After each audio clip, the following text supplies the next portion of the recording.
أعوذ بالله من الشيطان الرجيم. بسم الله الرحمن الرحيم. هذان خصمان اختصموا في ربهم. الله متعال در اینجا بیان میکنه در مورد دو طایفه مردمی که با هم خصومت دارن. هذان خصمان، این دو گروه یا دو طایفه مردمی که با هم خصومت دارن، به یک طرفش مؤمنین هستن و جانبشان کافرها هستن. اختصموا فی ربهم، اینا خصومت یا جنجال یا اختلافشان در مورد ربشان هست، در مورد توحید است. مؤمنین به وحدانیت الله قائل هستند، به یگانگی الله در ذاتش ایمان دارند، به یگانگی الله متعال در صفاتش ایمان دارند، به یگانگی الله در افعالش ایمان دارند، در عبادتش ایمان دارند، در اسما و صفاتش. اما کافرها از این انکار میکنن. آل نتایج این خصومت و جنجال از اینا چی هست؟ فالذین کفروا، پس کسانی که کافر شدن، قطعت لهم ثیاب من نار، بر از اینا قطع میشه یا برش میشه، مثل که ما و شما در خیاطی برش میکنیم. قطعت لهم، بریده یا قطع یا برش میشه، لهم برایشان، ثیابون یعنی لباس، من نار از آتش. یعنی انسانهای بیدین و کافر و مشرک و بدعتکار که در وحدانیت الله با مؤمنین اختلاف میکنن، جزایشان همی هست که در جهنم حتی لباسهایی که بر از اینا پوشانده میشود لباسهای آتشی هست. یصب من فوق رؤوسهم الحمیم، آبی که با اینا غسل میکنن چی هست؟ طبعا انسان وقتی غسل میکنه لباس میپوشه و غذا میخوره. هر کدام از این الله بیان کرده. لباسشان هم از آتش است. و یصب و انداخته می شود یا ریختانده می شود من فوقهم، از بالای، فوق رؤوسهم، از بالای سرهایشان، الحمیم، آب جوش. یسهر به ما فی بطونهم والجلود، ای چی میشه؟ میگه گداخته میشه یا سوختانده میشه، بهی توسط اینمی آب جوش، ما فی بطونهم، آنچه که در بطنهایشان است، والجلود و پوستهایشان. یعنی این آب جوش هم به فرق سرشان و هم به جلد و پوستشان تأثیری بسیار منفی میگذاره و حتی حرارت و گرمی خطرناک ازی در بطنهایشان هم سرایت میکنه. ولهم، و بر زمین دوزخی ها، مقامع، ما و شما مارتول های آتشی نمیگیم. اگر شما کدام وقت سنگکش ها رو در سر کودیده باشین، یک قسم مارتول رو میگن گرز آتشی. مقامع و گرزهای آتشی هست، من حدیدن که از آهن ساخته شده و به آتش مبدل شده. کلما، هر زمانی که اراد و اراده کنند امی مردمای کافر، یخرج منها من غم، یا بخواین خارج شوند از دوزخ به سبب غم و درد و رنجی که برشان هست، اعیدوا فیها، دوباره اینا توسط مسئولینی که در دوزخ هستن، خازنهای دوزخی را میگن، توسط از اونها دوباره برگردانده میشوند. و ذوقوا عذاب الحریق، در حالی که برشان گفته میشه که بچشین عذاب بسیار حریق کننده و سوزاننده. این الله، یقین داشته باشین که الله طایفه دوم از اینا که مؤمنین حقیقی هستند، در مقابل کافرین مؤمن هستند، در مقابل مشرک موحد هستند، در مقابل اهل بدعت اهل سنت هستند، به عوض بدعت ها سنت ها را انجام میتن. در عوض فاسقین اینا متقین هستند. سعی کنین هر اصطلاح ضد خود داره. مؤمن ضدش کافر است، مشرک ضدش موحد است، مبتدع و بدعتکار ضدش کسی است که به سنت های رسول الله صلی الله علیه و آله عمل میکنه، و فاسق و فاجر در مقابلش انسان متقی و با تقوا هست. اینال در مقابل از اینا کسایی که مؤمن موحد پیرو قرآن و سنت هستند و از بدعت ها خود نگاه کردن، و از فسق و از فجور خدا نگاه کردن، الله متعال میگه بر از اینا چی نتیجه هست؟ ان الله، یقین داشته باشین که الله داخل میکنه، یدخل الذین آمنو، داخل میکند الذین، کسانی را که آمنو ایمان آورده اند. در پهلوی ایمان، در کنار ایمان، اعمال صالحه هم به شکل استمراری انجام میدن.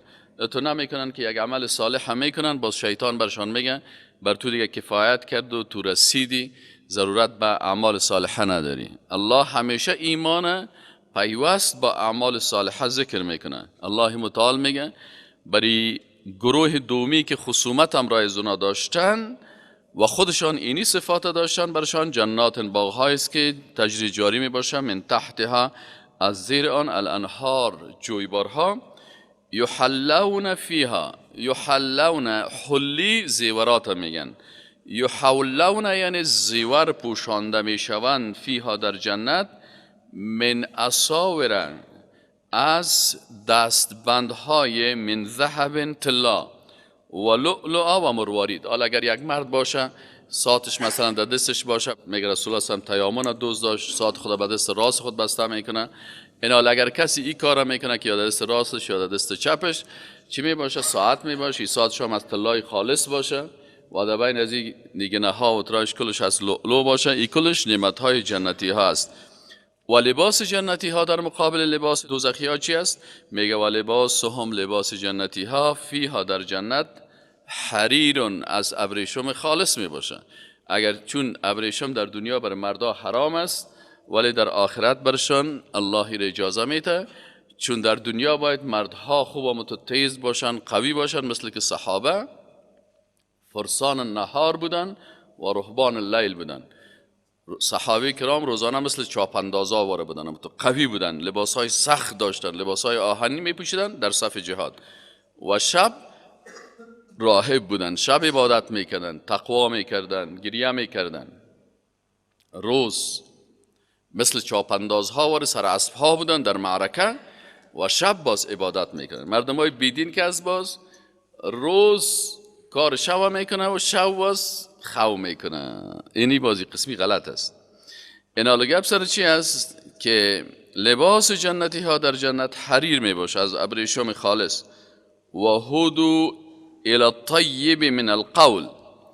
چرا اینا این نعمت ها برشان داده میشه؟ میگه به خاطر از اینکه هدو هدایت شدن، الی الطیب من القول، یعنی به کلمه طیبه. طیب پاک، قول کلمه.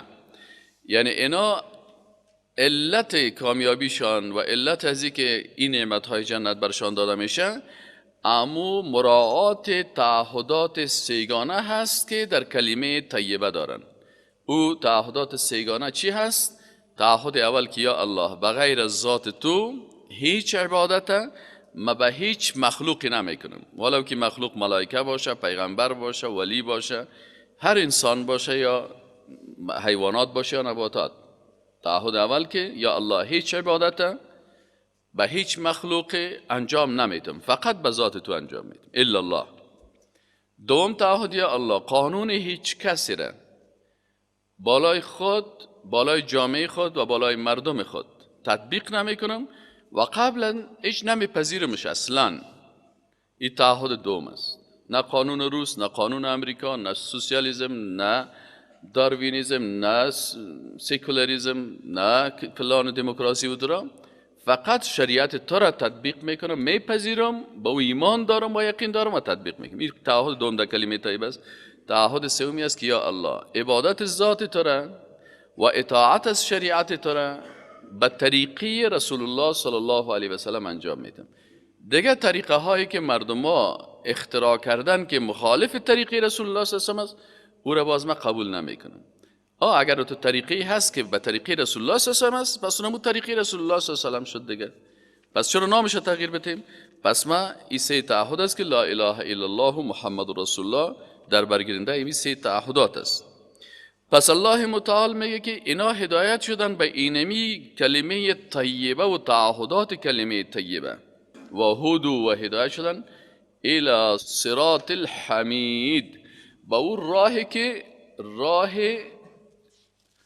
خالق حمد کرده شده هست، یعنی راهی را اختیار کردن که راه الله هست، شریعت الله هست، دین الله هست. در مقابل این الذین کفروا، در مقابل یقین داشته باشین کسانی که کافر میشوند و باز تنها کافرها به کفر خود اکتفا نمیکنن و یصدون عن سبیل الله، این کافرها باز مانع میشن از راه الله و المسجد الحرام، حتی در مقابل مسلمان ها اینا را به حج بیت الله شریف هم نمیمانند.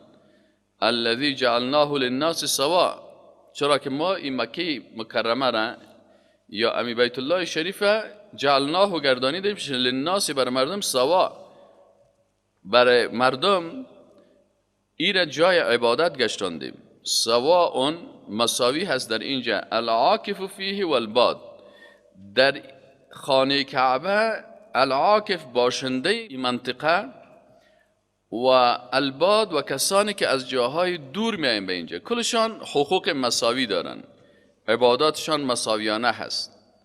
یعنی این آیت قرآن میگه که باید در مکه مکرمه برای مسلمان ها ویزی وجود نداشته باشه. لا اله الا الله ویزه ماست، هر کس که لا اله الا الله گفت ای بتانه به شکل نرمال هر وقتی که میخوای بر عبادت بکنه باید دروازه برای چی باشه؟ باز باشه. چرا الله متعال میگه جعلناه للناس، این ما برای مردم گردانیدیم، این برای مؤمنین هست.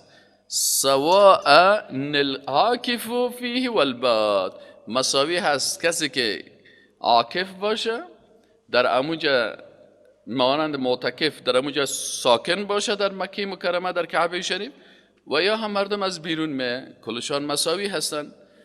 و من یرید فیه به الحاد، الله متعال میگه اگر کس باز اراده بکنه در مکه مکرمه در کعبه شریفه، الحاد یعنی کجرویشی، کجروی، خود لحد در زبان عربی جای چی را میگن؟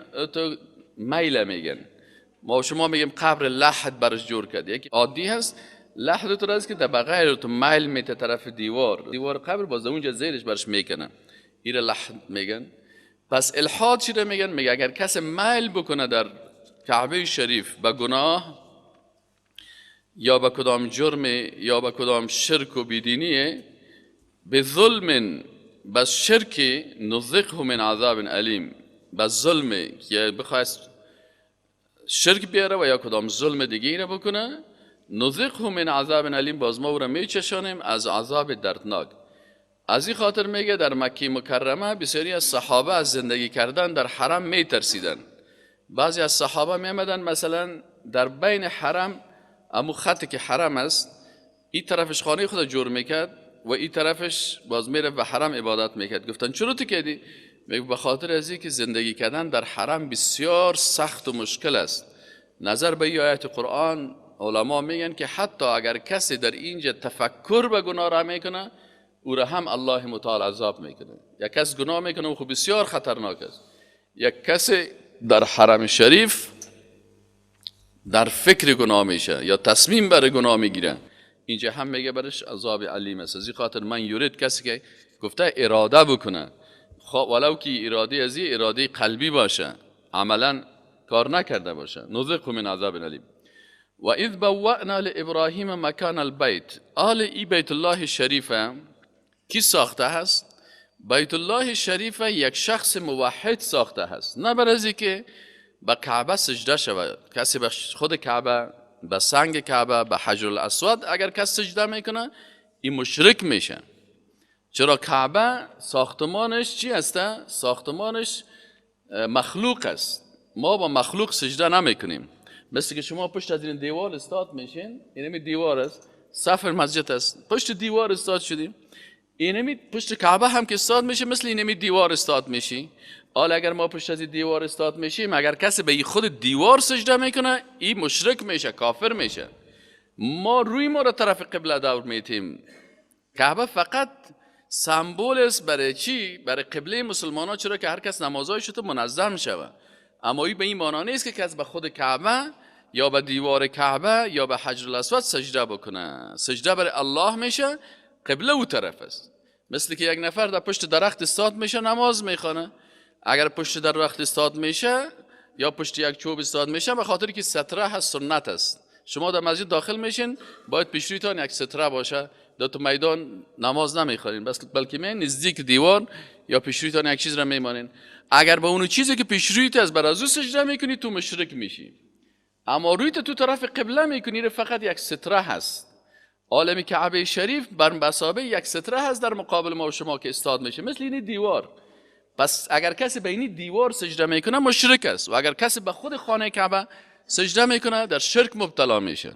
ما به خانه کعبه سجده نمیکنیم، ما به رب کعبه سجده میکنیم، فقط روی خود به طرف قبله دور میتیم. از این خاطر ولو که در 1000 کیلومتری هم باشیم دیگه، اگر کس به خود کعبه سجده بکنه خب باز نمیتونه که از دور چیز کنه سجده بکنه، نه، فقط روی ما طرف قبله هست، قبله مسلمان ها هست، اما با خود از او ما سجده نمیکنیم. فرق است بین مسلمان ها و بین کافرها و مشرکین.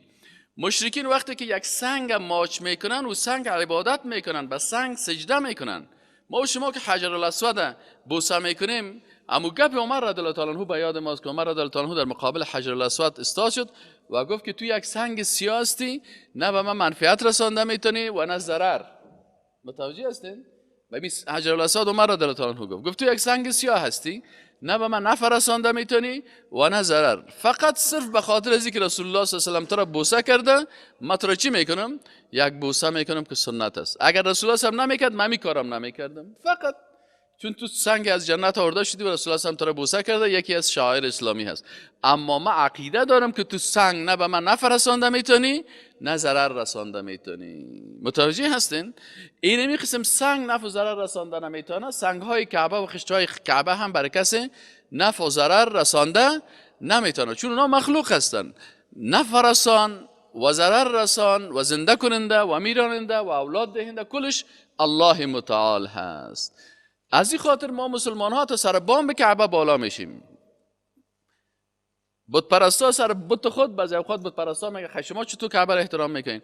ما میگیم که کعبه تنها قبله ما هست، ما به قبله سجده نمیکنیم، ما سر بام کعبه بالا میشیم. تو بگی سر شانای بتت بالا شو.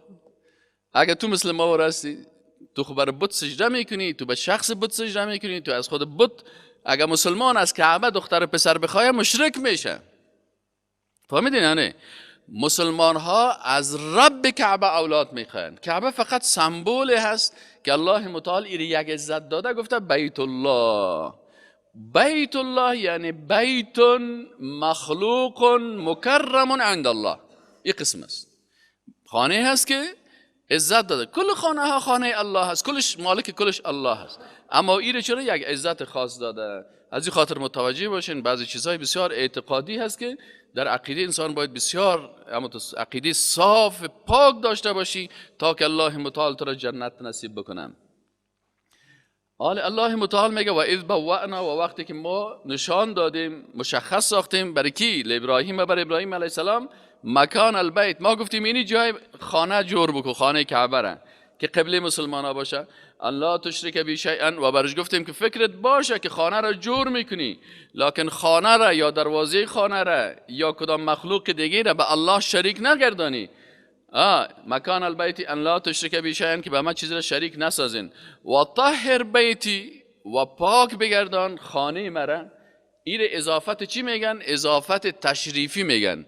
و طهر هذا البیت المکرم المشرف المخلوق. این خانه که مکرم مشرف هست، مخلوق هست، پیش ما بسیار عزت داره. از این خاطر اضافت چی میگن؟ تشریفی.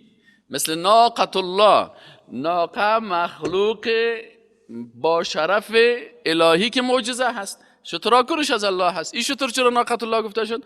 به خاطر از اینکه معجزه بود. روح الله چرا گفته میشه؟ میگه این انسان که از روحش، میگه روح انسان مخلوق با عزتی که الله او را به طرف خود چی داده؟ نسبت داده است. پس الله متعال میگه که و طهر بیتی، و پاک بگردان خانه معزز و مکرمه که مخلوق ما هست و این ما عزت دادیم. للطائفین، برای طواف کنندگان، و القائمین، و بر کسایی که قیام میکنن. یعنی طواف در اطراف از این طواف است. طواف فقط اجازه هست به خانه کعبه شریف. اگر کسی به قبر رسول الله صلی الله علیه و آله طواف میکنه، طواف عبادت است، در شرک مبتلا میشه. اگر کسی به کدام جای دیگه طواف میکنه، به قبر یا مثلا به کدام سنگ کدام چیز دیگه بغیر از بیت الله شریف، دیگه جای اجازه طواف ما نداریم، چرا طواف عبادت است و فقط به بیت الله شریف است. و طهر بیتی، و پاک بگردان خانه مرا، للطائفین بر طواف کنندگان، و القائمین و بر قیام کنندگان، و الرکع و بر کسایی که رکوع میکنن، از سجود و سجده میکنن. و اذن فی الناس بالحج، و اعلان کن. اذن یعنی آذان بده. اذان اول اذان است. آذان به مد، آذان به مد جمع اذن میشه، جمع گوش میشه. اذن گوش، آذان گوش ها. اذان مفرد است. اذان یعنی ندا هست برای چی؟ برای عبادت. مردم دعوت میکنیم به طرف عبادت. و اذن و اذان بتی، صدا بکو، اعلان بکو، فی الناس در بین مردم، بالحج به آمدن به حج. یا تو که رجالن، که مردم چه قسم بیاین به حج؟ بعضی مردم ها میاین پای پیاده، کسایی که امکانات دارن از خانه خود حرکت میکنن به حج میاین پای پیاده. و علی کل ضامر، و به هر وسیله ترانسپورتی عصری، مدرن یا قدیمی. دامر چی را میگن؟ دامر بعضی شترهای لاغر میگه، میفهمه دیگه هیچ چیز نداره، یک موترک کونه، یک شترک کنام داره، میتونه به حج بیایه. و علی کل ضامر، و به هر شتر لاغری یا به هر وسیله ترانسپورتی که خواه لوکس باشه یا ضعیف باشه یا قیمتی باشه یا ارزان بای باشه، یاتین من کل فج عمیق، نامین به عمیم منطقی که فج و عمیق است، به هر راهی که، یعنی من کل فج، از هر راه عمیق دور. لیشهدوا منافع لهم، تا که شاهد شوند، حاضر شوند به منفعت هایی که برشان هست در عبادت، در حج، در رفتن به بیت الله شریف، در طواف کردن، در سعی بین صفا و مروه، در عرفات، در کل ذی منفعت است، یعنی عبادت بر از اینا هست. این حال بعضی کسایی که اینا ببین الله متعال حج چی گفته؟ منفعت گفته برای مسلمان. حالا بعضی کسا میگن منفعی خود ضرر است، چون مردم ماتریالیست و ماده پرست همیشه سونو پیسه سیل میکنن. نه، پیسه خود اصل نیست. اصل چی هست؟ اصل عبادات است. یک نفر پیسه خود مصرف میکنه به خاطر چی؟ به خاطر که عبادت الله را بکنه. مردم های بیدین باز قرآن گفته منفعت است برشان، یا باز میگن حج رفتن ضرر است، نقص است. برادر عزیز، حج ضرر نیست، به خاطر ازی که در تمام عمر یک دفعه حج فرض است. او مسلمانی که مسلمان واقعی است، من از مسلمان های دروغی نمیگم که 40 دفعه حج میکنن اما زکات مال خدا نمیده، یا مسلمان های حقیقی نیستن. مسلمان حقیقی او است که از امو پولی که به حج میره، قبل از اینکه به حج بره زکاتش میپردازه. متوجه هستین یا نه؟ این حال وقتی که حج سر کی فرض میشه؟ سر عوام الناس خو فرض نیست. پس مردمایی که مالک نصاب نیست، سر از او هیچ فرض نیست. سر پیسه دار 5 بنای مسلمانی است، سر فقیر 3 بنای مسلمانی. فقیر نه بالایش زکات است نه بالایش حج است، اما وقتی که پیسه دار است، این حال اولی زکات خودم میته و سال به سال میته. باز حج در کل عمر یک دفعه میره. حالا چی مشکل داره؟ اگر این قسمی که اول زکات داده شوه و سال به سال داده شوه، و باز این نفره که سال به سال زکات خودم میته، باز به خاطر که الله برش گفته این منفعت از ثواب و اجر از در حج بره، چی مشکل است؟ مشکل خو وقتی ایجاد میشه که یک نفر هیچ زکات نمیته، حجای نفلی ناقی رفته میره. باز برای دشمنای اسلام چی پیدا میشه؟ وسیله تبلیغاتی پیدا میشه. چرا میره به فقیرا مصرف نمیکنین؟ بر فقیرا خونه وقتی که در زمان عمر بن عبدالعزیز رضی الله عنه وقتی که زکات درست توزیع میشد، یک فقیر پیدا نمیشد در کل جهان اسلام. به خاطر ازی که زکات وقتی که منظم توزیع شوه، فقیر نمیمونه. فقیر بالاخره او هم غنی میشه. لکن مشکل در اینجا هست که بعضی کسا اصلا امو دین نمیفهمن. الله متعال میگه لیشهدوا، تا حاضر شوند، منافع لهم، برای فوائدشان، و یذکر اسم الله فی ایام معلومات، و یاد بکنن نام الله را فی ایام معلومات، در او روزهای معلوم کرده شده که در حج است، علی ما رزقهم، بر آنچه که الله متعال بر ازنا رزق دادن، من بهیمت انعام، از جانوران و چارپایان. الله متعال در حیوانات رزق تعیین کرده. الله متعال در قرآن میگه که این حیوانات که حلال است برای شما خلق شده که از گوشت از اینا استفاده کنین. حالا یک قسم مردم پیدا شدن به نام ویژیتریان. و چی میگن ما ویژیتیبل میخوریم، ترکاری میخوریم، گوشت نمیخوریم. یک روز یکی شما تو جر بحث داشت، ما گفتم خیلی ویژیتریان، شاگردا رو گفته بودم که شما چرا حیوانات هم میخورین؟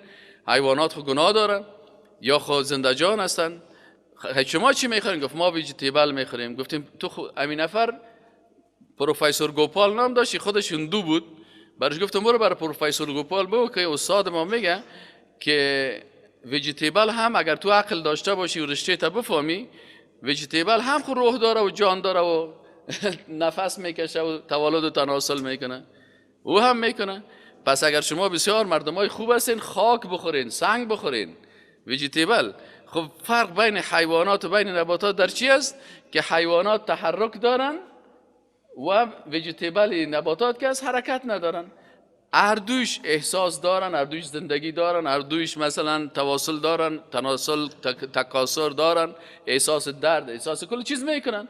منتها زبان ندارن که چیخ بزنن. انسان ها واره، انسان ها که احساس درد کرد چیخ میزنن. حیوانات و نباتات بیچاره و زبان ندارن، نباتات که چیخ بزنن. خب حال شما فرق بین حیوانات و بین نباتات چی است؟ فقط در این است که نباتات راه رفته نمیتونه. مثل که یک نفر بگه ما آدم جور نمیکشم، میرم چیزی که معیوبین است پایشان افگار است رو میکشم.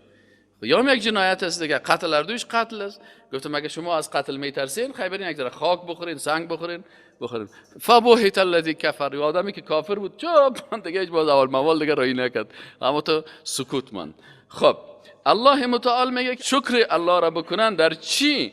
علی ما رزقهم من بهیمه انعام، الله برشان رزق داده از چی؟ از حیوانات. اما حیواناتی که اونا چی هستن؟ اونا بر انسان خوردن گوشش حلال است. فکلوا منها، پس بخورین از آن. و اطعموا، و طعام بتین از این حیوانات که شما مثلا ذبح میکنین. البائس، مردمای بدحال و مصیبت رسیده و الفقیر، و کسایی که مثلا فقیر هستن، یعنی مردمای درد رسیده و همچنان مردمای فقیرم.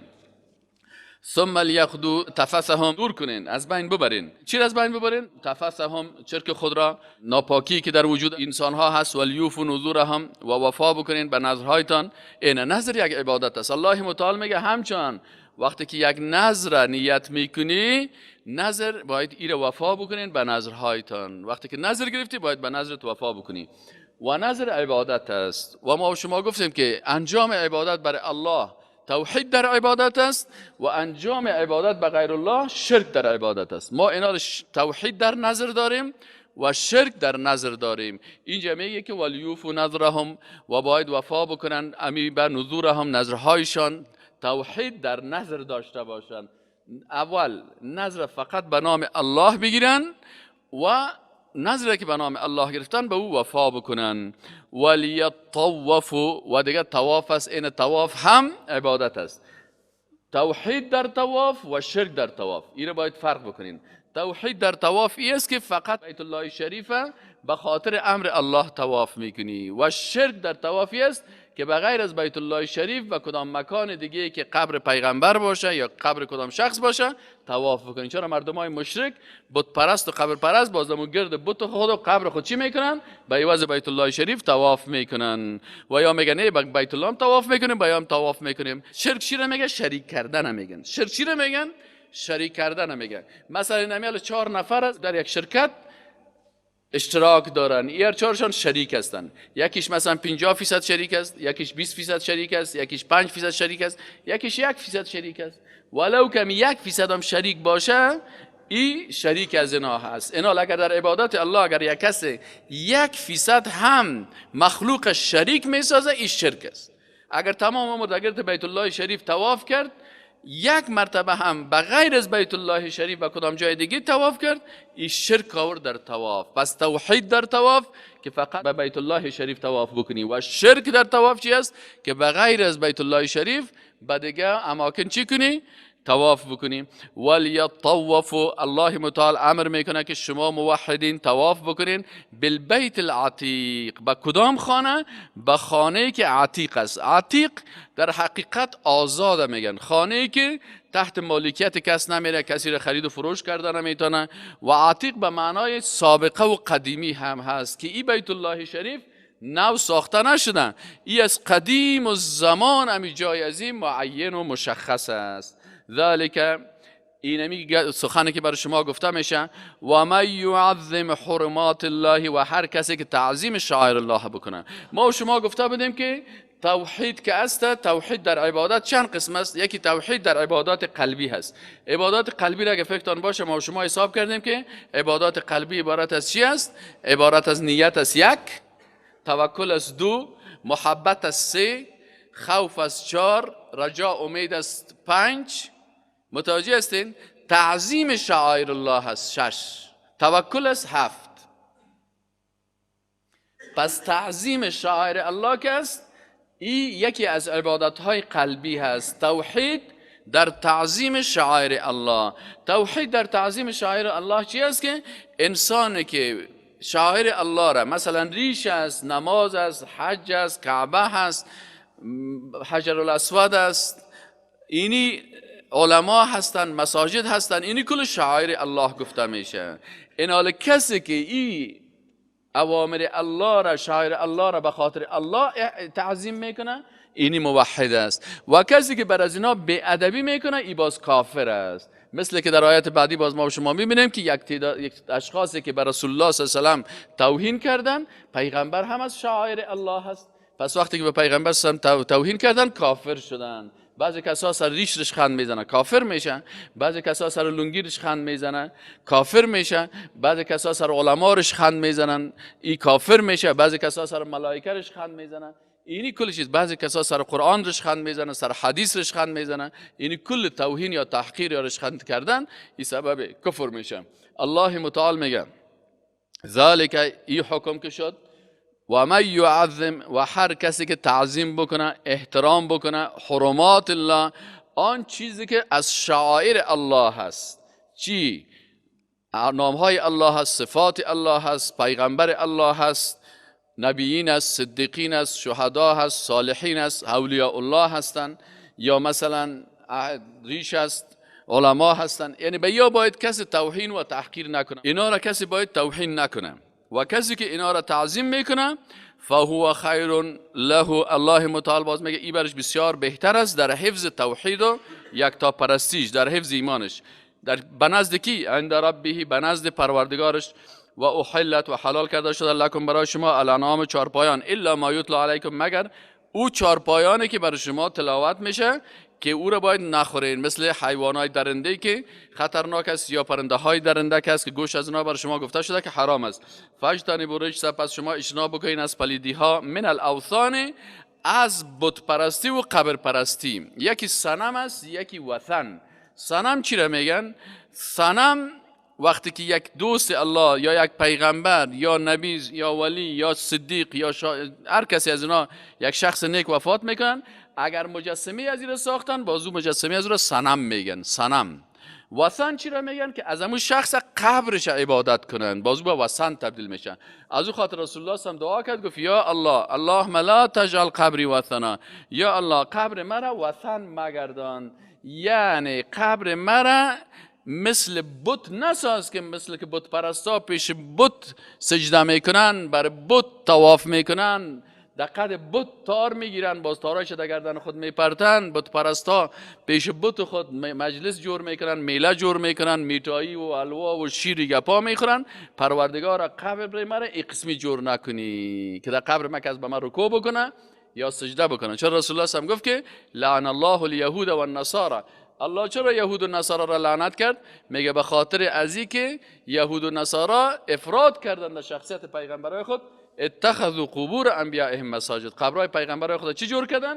سجدگاه ساختن، باز قبر از او سجده میکردن. از این خاطر برای مسلمان اجازه نیست که سر قبر مسجد بسازه، سجدگاه بسازه. فاجتنبوا، پس شما اجتناب بکنین ای مسلمانان، الرجس، یک چتلی و پلیتی و گندگی. او چی هست؟ او چتلی و گندگی و پلیتی او اعتقادی هست. او رجس پلیتی اعتقادی چی هست؟ من الاوثان، از بت پرستی و قبر پرستی هست.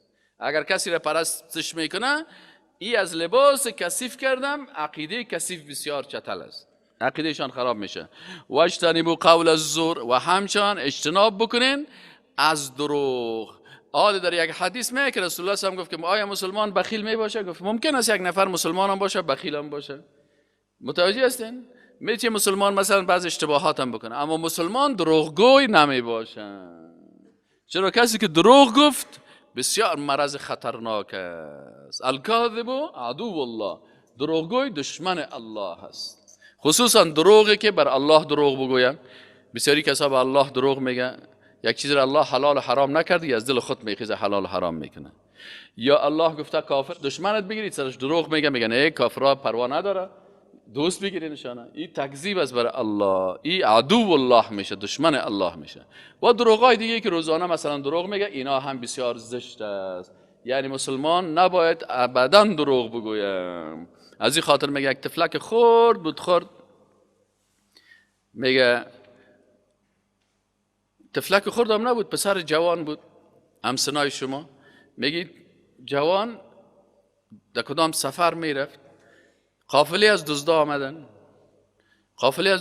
آمدن، کل گیر تلاشی کردن و از یک سریار پیسایش نگرفت. سر از جوان که رسید که تلاشی که جوان آخه چالاک از هوشیار است، پیسای خود بسیار تو یک جایک میمانه که هیچ کس سرش پیدا کردن نتانه. این مادر پدرش هم خبر نداره که بچه ما چند روپیه پیسه ذخیره داره. اونا کسایی که ذخیره دارن پد کردن خودش خنده میکنه، میفهمه کنه مثلا من یک ذخیره دارم که صرف خبر نیست. حالا گفتیم جوانه که هر قدر تلاشی کرد از این سفیده و دیگه کلی پیساشون از جیبایشان کشید. بعضش میف نداریم که تلاشی میکرد میکشید. این جوانه که سرش آمد که هر قدر تلاشی کرد این دزدا نیافتن. پرسان شد گفت تو دی جوانی تو پیسه نداری؟ گفت نه دارم. گفت که ما تلاشی میکردیم پیدا نکردی. گفت که شما نیدین جایش، همون جایی که پد کرده بود گرفتی از قاط جراب خودی از در جایی که فکر از رو نمیشد کشید و بجات. چند از گفت 10,000 روپیه تو پیسه داری؟ ماشاءالله. این دوست گفت تو ما پیدا نکردیم، کلی دیگرها دروغ گفتن ما نداریم، باز که تلاشی کردیم پیدا کردیم. تو چرا جوان هستی دروغ نگفتی؟ گفت والا به خاطر از اینکه دروغگوی دشمن الله هست. گفت این پیسه ت از اسم میدی؟ گفت والا که من زندگی ما مزدز بتم دروغ نمیگم. اگه زندگی ما شما میگرفتین من دروغ نمیگم. از این خاطر من مسلمان هستم. مسلمان قلبش با زبانش یک قسم است. مسلمان هم دروغ نمیگه، کافر هم دروغ نمیگه. ولی یک کافر که پرسان کنی بگو که این بسکیت دی گوشت خوک است، میگه هست. بگو شراب میخوری؟ میگه میخورم. دی نوشابه تو فیصدی شراب است؟ میگه هست. دکاندار کافر دروغ نمیگه. مسلمان هم دروغ نمیگه. کی دروغ میگه؟ منافق چه قسم است؟ مرغش خوب میفهمه که مرغ من مرغ خارجی است، ذبح نشده، بر تو میگه او صاحب خودم که دست خودم تو میکشمش. یک ما بعد خبر میشه که دروغ میگه. یک ما بعد خبر میشه که والا صاحب که دروغگوی میدم. علی جوان وقتی که دروغ نگفت، دوز برخاست و برای امون رئیس چیز خود گفت چی گپ است؟ گفت یعنی تو یک جوان پسر است دروغ نمیگه. گفت چی قسم؟ گفت 10,000 پیش ما نیافتیم. گفت خودش خیلی اقرار کرد.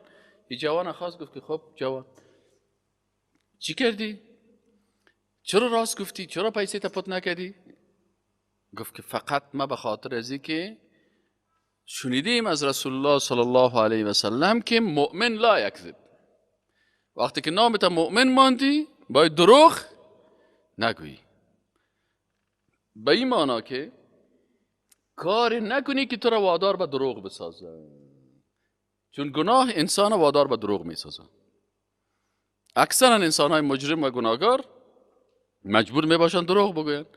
وقتی که گناه نکنی نیازی به دروغ نداری، صادقانه بر یک کس میگی گپایته. پس گفت چون الله گفته که مؤمن دروغ نمیگه، من دروغ نگفتم. گفت تو 10,000 روپیه نقص کردی. 10,000 خب بسیار پیسه هست، یا هم کلش پیسه های شاید نقره‌ای است یا طلایی است یا فلانی است. گفت والا اگر 10,000 است، اگر 10 میلیون هم می بود، اگر زندگی ما هم از بین میرفت من دروغ نمیگفتم. این رئیس دزا که از گفت سبحان الله، این یک جوانه با این سن کم، با این جوانی اینقدر با خالق خود متعهد است و ما چطور با این کلانی خود که به الله تعهد کردیم کلمه خواندیم و ما خیسیم دوزی میکنم. میگم این دوز و رئیس دزا توبه کرد و کل دزای خود دعوت کرد که توبه بکنن و این منطقه آرامش و امنیت ایجاد شد. از چی؟ از صداقت یک جوان مسلمان. امیر الله متعال میگه که فاجتنبوا الرجس من الاوثان. پس شما اول از یک پلیتی، یک چتلی، یک کثافتی که شما را داخلتان کثیف میسازه، او چی است؟ از او اجتناب کنین که او چی است؟ من الاوثان، از بت پرستی و قبر پرستی و مخلوق پرستی است. واجتنبوا، و از کثافت دومی که زبان شما را آلوده میسازه، او چی است؟ از او اجتناب بکنین قول الزور، که سخن دروغ است یا شهادت دروغ است یا گپ دروغ است.